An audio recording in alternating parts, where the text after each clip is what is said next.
എത്ര പാവങ്ങളെയാണ് പടച്ചവനെ കടം തീരാ കയത്തിലേക്ക് തള്ളിവിട്ടത് അല്ലാഹ്.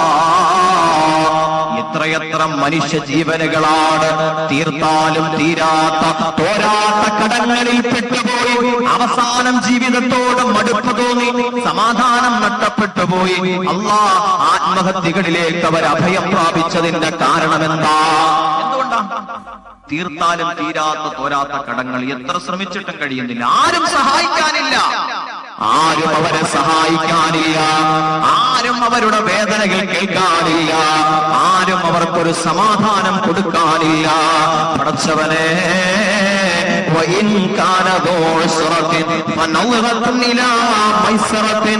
അവരുടെ കടങ്ങൾ അവർ ഞെരുക്കത്തിലായാൽ പ്രയാസത്തിലായാൽ അവർക്ക് ഇളവ് കൊടുക്കണം, സമാധാനം കൊടുക്കണം, അവർക്കത് വീടാനുള്ള സ്വസ്ഥത കൊടുക്കണമെന്ന് പഠിപ്പിച്ച പരിശുദ്ധമായ ദീനുൽ ഇസ്ലാമിന്റെ പ്രിയപ്പെട്ട മക്കളെ, ആരെങ്കിലും കടത്തിലായി പോയാൽ അവർക്കൊരു സമാധാനം കൊടുക്കാൻ, വിഷമിക്കണ്ട എന്ന് പറയാൻ, നിങ്ങൾക്ക് വഴി തുറക്കപ്പെടുമെന്ന് പറയാൻ ഒരു മനുഷ്യനില്ല.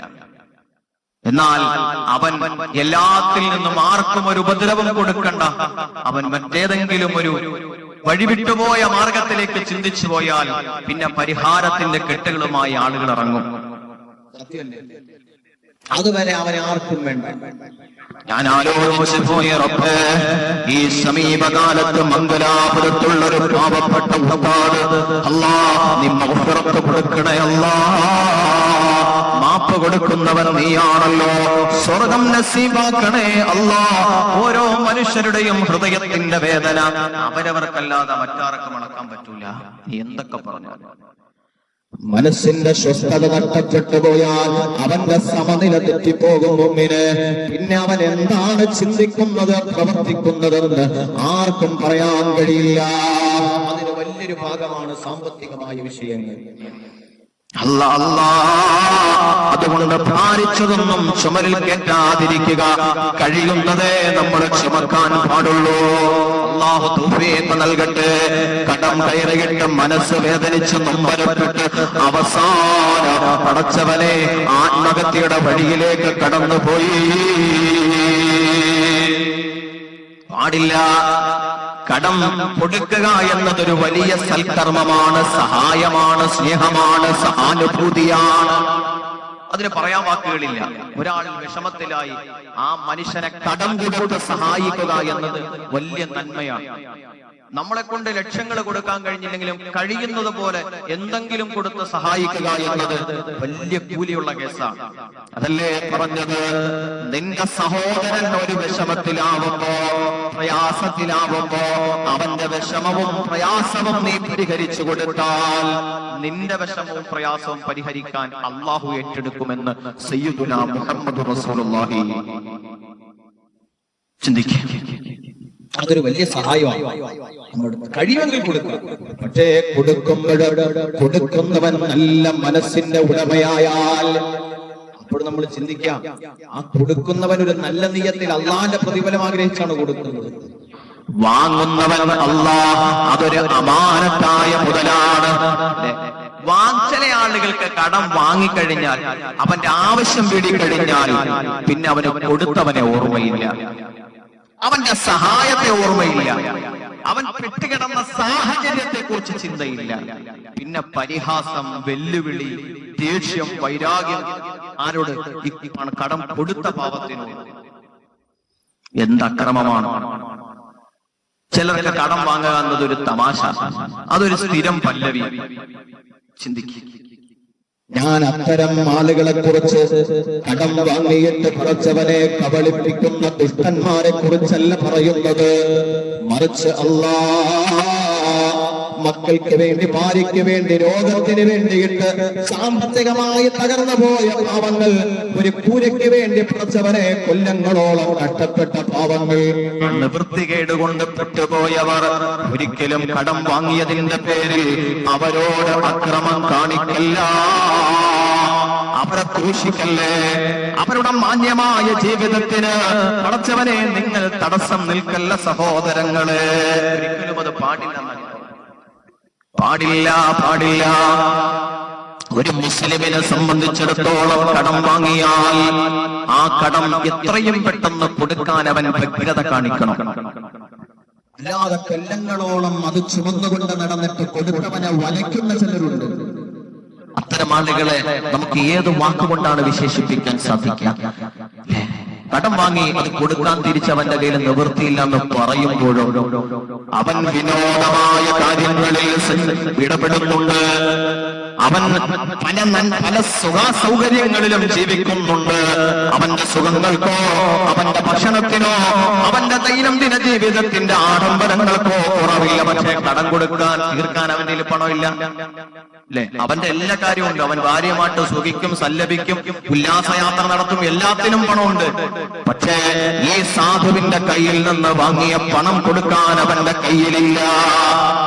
ലോകത്തിന്റെ പ്രവാചകൻ പറയുന്ന മുസ്ലിമേ, നീ മുസ്ലിമാണോ? നിന്റെ പ്രമാണം മുസ്ലിമിന്റെ പ്രമാണമാണോ? നിന്റെ ജീവിതം ഇസ്ലാമിക നിയമം അനുസരിച്ചാണോ? എങ്കിൽ 3 കാര്യങ്ങൾ നീ മരിക്കുന്ന സമയത്ത് നിന്റെ കൈവശമുണ്ടാകാൻ പാടില്ല. മരിക്കുന്ന നേരത്ത് 3 കാര്യങ്ങൾ നമ്മളിൽ ഉണ്ടാകരുത്. 1 അൽ ഖിയാനതു, വഞ്ചന. ഒരു മനുഷ്യനെയെങ്കിലും വഞ്ചിച്ചിട്ടാണ് നീ മരിക്കുന്നതെങ്കിൽ നിന്റെ അവസാനമാണത്. നീ തകർന്നു. ഇനി നിനക്ക് ഖബർ മുതലുള്ള ജീവിതം ദുഷ്കരമാണ്. പിന്നെ ലഭിതങ്ങൾ പറഞ്ഞു അഹങ്കാരമാണ്. അഹങ്കാരം, ധിക്കാരമുണ്ടല്ലോ, അത് തകർച്ചയുടെ തുടക്കമാണ്. നിന്റെ ഖബർ തീ പോലെ കത്തുന്നതാണ്. നിന്റെ പരലോകം അല്ലാഹുവിങ്കരമാണെന്ന് മുത്തുനബി മുഹമ്മദ് മുസ്തഫ. 3ാമത് നിബിധങ്ങൾ പറഞ്ഞു കടമാണ് കടം. ആരുടെയെങ്കിലും കയ്യിൽ നിന്ന് 1 രൂപയുടെ കടം നീ വാങ്ങിയിട്ട് അത് കൊടുക്കാൻ നീ പരിശ്രമിക്കാത്ത പക്ഷം പോലെ അത് വല്ലാത്തൊരു നഷ്ടമായി മാറും. ഇതൊരു വിശ്വാസ ചിന്തയെ കുറിച്ച് പറയുന്നത്. നബി സല്ലല്ലാഹു അലൈഹി വസല്ലമ തങ്ങൾ ഒരു മനുഷ്യന്റെ ജനാസ നമസ്കാരത്തിൽ പങ്കെടുത്തു. എന്നിട്ട് നബി തങ്ങൾ നമസ്കാരം കഴിഞ്ഞിട്ട് അവിടെ ഒരുമിച്ച് കൂടിയ സ്വഹാബത്തിനോട് പറഞ്ഞു, സ്വഹാബത്തേ, ഈ മനുഷ്യന്റെ മേൽ കടമുണ്ട സ്വഹാബത്തെ, അത് വീടാൻ ആരെങ്കിലും മുന്നോട്ട് വരുമോ? ഇന്ന റജുലല്ലദീ മാത മിൻകും ഖദ് ഹുബിസഅനിൽ ജന്നതി മിൻ അജ്ലി ദൈൻ. പ്രിയപ്പെട്ടവരെ, ഈ മനുഷ്യന്റെ മേലുള്ള കടം, അദ്ദേഹത്തിന്റെ മേലുള്ള കടം, അത് വീടാൻ കഴിയാതെ മരിച്ചു പോയതിന്റെ പേരിൽ അല്ലാഹു പല നന്മകളും സ്വർഗം തടഞ്ഞു വെക്കപ്പെട്ടിരിക്കുന്നു.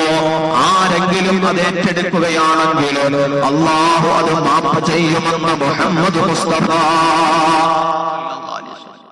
മയ്യത്തെ പള്ളിയിൽ കൊണ്ടുവന്ന് വെക്കുമ്പോഴേ നമ്മുടെ പിന്നിൽ ഒരിക്കലും കടബാധിതനാവാൻ പാടില്ല. അത് പാടില്ല. കാരണം അല്ലാഹുവിന്റെ കോടതിയിൽ ആ കടമൊരു വല്ലാത്ത ബാധ്യതയാവും. പ്രിയപ്പെട്ടവരെ, പണം വാങ്ങിയിട്ട് മുങ്ങി നടക്കുന്നവരെ, ഏത് നിമിഷമാണ് നിന്നെ മരണം പിടികൂടുന്നത്, നിന്റെ ജനാസ പള്ളിയിൽ കൊണ്ടുവയ്ക്കുന്നത്, ആ നേരത്തെ കുറിച്ച് നീ ചിന്തിക്കണേ. വാങ്ങുന്നത് പോലെ തന്നെ തിരികെ കൊടുക്കാൻ നിന്റെ മനസ്സിന് വ്യഗ്രത വേണം. അല്ലാഹു തൗഫീഖ് നൽകട്ടെ. നല്ലത് ചിന്തിക്കാൻ പടച്ചോൻ തൗഫീഖ് നൽകട്ടെ. കാരണം പരലോകത്ത് ചില ആളുകൾ ഭാരം ചുമക്കുമെന്ന് മുഹമ്മദ് മുസ്തഫ. പരലോകത്ത് ചില ആളുകൾ ഭാരം ചുമക്കുമത്രേ. കാരണം എന്ത് നബിയെ?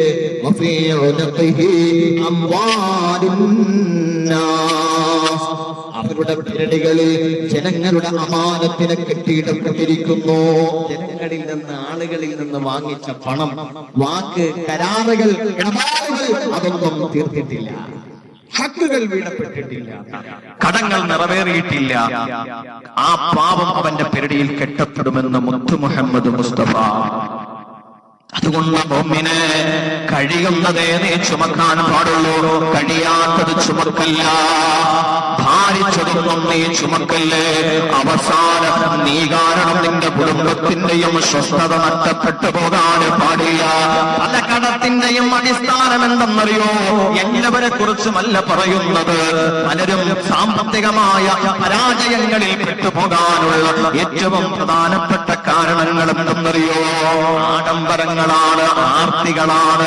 മറ്റുള്ളവരെ പോലെ ജീവിക്കണമെന്ന് തീരുമാനിക്കുമ്പോഴാണ് അല്ലാ പടച്ചവൻ കൊടുത്ത അനുഗ്രഹങ്ങളും പരിമിതികളും മനസ്സിലാക്കിയിട്ട് അള്ളാന്റെ നിഅമത്തിന് നന്ദി പറഞ്ഞിട്ട് അല്ലാഹുവേ പരിമിതമായ ജീവിത സൗകര്യങ്ങളിൽ അല്ലാഹു ശുക്ർ ചെയ്ത് ജീവിക്കാൻ നമ്മൾ പഠിക്കണം. അല്ലാഹു തൗഫീഖ് നൽകട്ടെ. പടച്ചവൻ നൽകിയ നന്മകൾക്ക് ശുക്ർ രേഖപ്പെടുത്തി ജീവിക്കണം. എല്ലാവരുടെ കാര്യമല്ല, നിവൃത്തികേട് കൊണ്ട് ചെയ്തു പോകുന്ന മനുഷ്യരുണ്ട്. അവർ വാങ്ങിയ കടത്തിന് ഇളവ് കൊടുക്കണം, അവർക്ക് സമാധാനം കൊടുക്കണം, അത് വീടാനുള്ള സാവകാശം കൊടുക്കണം. ഒന്നുമില്ലെങ്കിലും അവസാനം അവനത് കഴിയില്ല എന്ന് കണ്ടാൽ അവന്റെ മുഖത്ത് നോക്കി ഞാനിത് നിനക്ക് സ്വതത്തയായി തന്നിരിക്കുന്നു, നീ വിഷമിക്കണ്ട എന്ന് പറയാൻ ഒരാൾക്ക് കഴിഞ്ഞാൽ അതിനേക്കാളും വലിയൊരു വാക്കില്ല. പടച്ചവനെ, നീ ഞങ്ങളെ സാമ്പത്തികമായ ഭാരങ്ങളിൽ നിന്ന് സലാമത്തിലാക്കണേ. പറയാതിരിക്കാൻ കഴിയില്ല. ചില ആളുകളുടെ നിവൃത്തികേട്, ജീവിതത്തിന്റെ വിഷമങ്ങളും പ്രയാസങ്ങളും മുതലാക്കുന്ന, അത് വിറ്റ് ജീവിക്കുന്ന പല ആളുകളും ഇന്ന് ഭൂമിയിലുണ്ട്. മുഅ്മിനേ, പടച്ചവനെ, പാവങ്ങൾ, അവരുടെ നിവൃത്തികേട്, അവരുടെ ജീവിതത്തിന്റെ വിഷമങ്ങൾ, പ്രയാസങ്ങൾ, അവരുടെ ജീവിതത്തിൽ അവരനുഭവിക്കുന്ന ദുരിതങ്ങളെ തിന്ന് ജീവിക്കുന്ന പലരും ഇന്ന് സമൂഹത്തിലുണ്ട്. പറയാതിരിക്കാൻ പറ്റുമോ? പാവങ്ങളെ എങ്ങനെ ക്രൂശിക്കാമെന്നാ ചിന്തിക്കുന്നത്? നമ്മൾ ചിന്തിക്കാറുണ്ടോ? ഒരു നാട്ടിൽ ഒരു മനുഷ്യൻ കടം വന്ന് വലഞ്ഞു പോയിട്ട് അത് വീട്ടാൻ കഴിയാതെ കടം വന്ന നിവൃത്തികേട് കൊണ്ടൊരു മനുഷ്യൻ മരിക്കേണ്ടി വന്നാൽ ആ മരണത്തിന്റെ ഉത്തരവാദിത്വം ആ നാട്ടിലുള്ള സമ്പന്നർ അല്ലാഹുവിന്റെ കോടതിയിൽ പറയേണ്ടി വരുമോ എന്ന് ചിന്തിക്കും മുസ്ലിമേ. നമ്മൾ വേവലാതിയും അവലാതിയും ഒക്കെ പറയാം. പരിശുദ്ധമായ ഖുർആൻ സകാത്ത് കൊടുക്കുന്നവരെ കുറിച്ച് പറഞ്ഞില്ലേ? എടോ, നമസ്കാരത്തെ കുറിച്ചോ, നരകത്തെ കുറിച്ചോ, സ്വർഗത്തെ കുറിച്ചോ, ഹജ്ജിനെ കുറിച്ചോ, ഉംറയെ കുറിച്ചോ പറയുമ്പോ ചെവി തുറന്ന് കേൾക്കുന്ന എന്റെ സ്നേഹമുള്ള സഹോദരങ്ങളെ, പരിശുദ്ധമായ ഖുർആൻ സകാത്തിനെ കുറിച്ച് പറഞ്ഞിട്ടുണ്ട്. ഇന്നമസ് സ്വദഖാതു ലിൽ ഫുഖറാഇ വൽ മസാകീൻ, ഇന്നമസ് സ്വദഖാതു ലിൽ ഫുഖറാഇ വൽ മസാകീൻ എന്ന് തുടങ്ങുന്ന ആയത്തിൽ അല്ലാഹു എണ്ണി പറയുന്നുണ്ട്. അതിൽ ഒരു വിഭാഗം ആളുകൾ അവർ കടക്കാരാണ്, കടം കൊണ്ട് വലഞ്ഞു പോയവരാണ്, നിവൃത്തികേട് കൊണ്ട് കടം വാങ്ങിച്ചുപോയി. ചിലപ്പം വീട് വെക്കാൻ, മക്കളെ കെട്ടിക്കാൻ, ദുരിതക്കയത്തിൽ നിന്ന് ഒന്ന് രക്ഷപ്പെടാമെന്ന് പ്രതീക്ഷിച്ച് പലരും പെട്ടുപോയി. മനസ്സ് നീറി പുകഞ്ഞ് ജീവിക്കുന്നവനെ ആർക്കും അറിയില്ല. കടം കയറിയിട്ട് സാമ്പത്തികമായ ഭാരം ചുമന്നിട്ട് അല്ലാഹ് അത് നിറവേറാൻ, വാങ്ങിയത് തിരികെ കൊടുക്കാൻ പകലന്തയോളം കഷ്ടപ്പെടുന്ന പണിയെടുക്കുന്ന പാവത്തിനെ ആർക്കും അറിയില്ല. അവന്റെ മനസ്സ് നീറിപ്പുകയുള്ളത്, അവന്റെ മനസ്സിന്റെ സമാധാനവും സ്വസ്ഥതയും നഷ്ടപ്പെട്ടു പോകുന്നത് ഒരാളും തിരിച്ചറിയുന്നില്ല. പടച്ചവനെ, ഞാൻ ഓർത്തു പോവുകയാണ്, എത്ര മനുഷ്യരാ അഭിമാനം കൺമുന്നിൽ തകർന്നു പോകുന്നത് കണ്ടു നിൽക്കാൻ കഴിയാതെ തന്റെ ഭാര്യയും കുഞ്ഞുങ്ങളും മറ്റുള്ളവർക്ക് മുമ്പിൽ തല കുനിഞ്ഞു നിന്നിട്ട് അല്ലാഹുവേ അഭിമാനം ചോർന്നു പോകുന്നത് കാണാൻ കഴിയാതെ എത്ര ആളുകളാ ഈ സമീപകാലത്ത് ഞാനും നിങ്ങളും ജീവിക്കുന്ന നമ്മുടെ നാടുകളില്, നമ്മുടെ പരിസരങ്ങളില്, നമ്മുടെ സംസ്ഥാനത്ത് എത്ര ആളുകളാണ് പ്രിയപ്പെട്ടവരെ മരണപ്പെട്ടതെന്നറിയോ, ആത്മഹത്യ ചെയ്തതെന്നറിയോ? അല്ലാഹ് ചിന്തിക്കാൻ കഴിയില്ല. അതുകൊണ്ടാണ് ഞാൻ പറഞ്ഞത്, മനുഷ്യന്റെ ഈ കടം കൊണ്ട് മനസ്സ് നീറിപ്പോകുന്നവനെ ആരും തിരിച്ചറിയുന്നില്ല. അശ്വനെ സമീപകാലത്ത് ഒരു പാപപ്പെട്ട ഉസ്താദ് ആത്മഹത്യ തിരഞ്ഞെടുക്കേണ്ടി വന്നു. നമ്മളെല്ലാരും വായിച്ചില്ലേ? ഒരു ഉസ്താദ് മാത്രമാണോ? എത്ര മനുഷ്യരാണ്, എത്ര മനുഷ്യർ കടം കടക്കെണിയിൽ പെട്ടുപോയത് ആരും സഹായിക്കാനില്ല. പലരോട് പറഞ്ഞു, അറിയുന്നവർ അതൊന്നും പോകുന്നതല്ലാതെ ചേർത്ത് പിടിക്കാൻ ഒരു മനുഷ്യ കുഞ്ഞു പോലുമില്ലാത്ത എത്രയോ മനുഷ്യരെ കുറിച്ച് പറയാനുണ്ട്. ഇവിടെ രോഗിയെ സഹായിക്കാൻ ആളുണ്ട്, ഭക്ഷണം കഴിക്കാത്തവരെ തന്റെ ഭവനത്തിൽ കൊണ്ടുപോയി ഊട്ടാൻ ആളുകളുണ്ട്, വസ്ത്രമില്ലാത്തവരെ വസ്ത്രം ഉടുപ്പിക്കാൻ ആളുകളുണ്ട്, ഭവനമില്ലാത്തവന് വേണ്ടിയിട്ട് ആൾക്കൂട്ടങ്ങളുണ്ട് ഭവനം നിർമ്മിച്ചു കൊടുക്കാൻ. പക്ഷേ കടത്തിൽ മുങ്ങിപ്പോയവർ, കടം വാങ്ങിയത് തിരികെ കൊടുക്കാൻ കഴിയാതെ പോയവർ, അതിന്റെ പേരിൽ അല്ലാഹ് മനസ്സിന്റെ സമാധാനവും സ്വസ്ഥതയും നഷ്ടപ്പെട്ടുപോയ പാപങ്ങൾ കണ്ടെത്താൻ അവരെ സഹായിക്കാൻ മനുഷ്യനുണ്ടോ? ചിന്തിക്കേ. ഞാൻ ആവർത്തിച്ച് പറയാം, ഇതുപോലൊരു ദുരവസ്ഥ മനുഷ്യന് വരാനില്ല. ഇതുപോലൊരു ദുരവസ്ഥ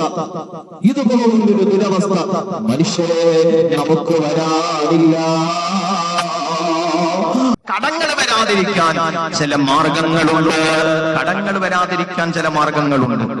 കടങ്ങൾ ഉള്ളവർക്ക് തീരാനും മാർഗങ്ങളുണ്ട്. അതിലേറ്റവും പ്രധാനപ്പെട്ടത് സ്വലാത്താണ്. സ്വലാത്ത് വർദ്ധിപ്പിച്ചോ? സ്വലാത്ത് കടങ്ങൾ തീരാനുള്ള ഒരു വലിയ മരുന്നാണ്. മറ്റൊരു മരുന്ന് കൂടിയുണ്ട്, ഇസ്തിഗ്ഫാർ ചൊല്ലുക. രാവിലെയും വൈകുന്നേരവും ഇസ്തിഗ്ഫാർ വർദ്ധിപ്പിക്കണം. സാമ്പത്തികമായ പരാജയങ്ങൾ മാറും, റിസ്കിന്റെ വഴികൾ തുറക്കപ്പെടും. ഇത് ഖുർആനിന്റെ വാക്കാണ്. മൂന്നാമത്തത് ലാ ഹൗല വലാ ഖുവത ഇല്ലാ ബില്ലാഹ്. ഈ ദിക്ർ വർദ്ധിപ്പിക്കണം. പ്രഭാതത്തിൽ സുബ്ഹി നമസ്കാരം കഴിഞ്ഞ് ലാ ഹൗല വലാ ഖുവത ഇല്ലാ ബില്ലാഹിൽ അലിയിൽ അദീം ഇത് വർദ്ധിപ്പിക്കണം. ഇത് കടം തീരാനും അവസാനിക്കാനും സാമ്പത്തികമായ പരാജയങ്ങളിൽ നമ്മൾ പെട്ടുപോകാതിരിക്കാനുമുള്ള ഒരു നല്ലൊരു രക്ഷാ കവചമാണ്. അല്ലാഹു തൗഫീഖ് നൽകട്ടെ. പടച്ചവൻ കടങ്ങളിൽ നിന്ന് നമ്മെ എല്ലാവരെയും കാത്തുരക്ഷിക്കും.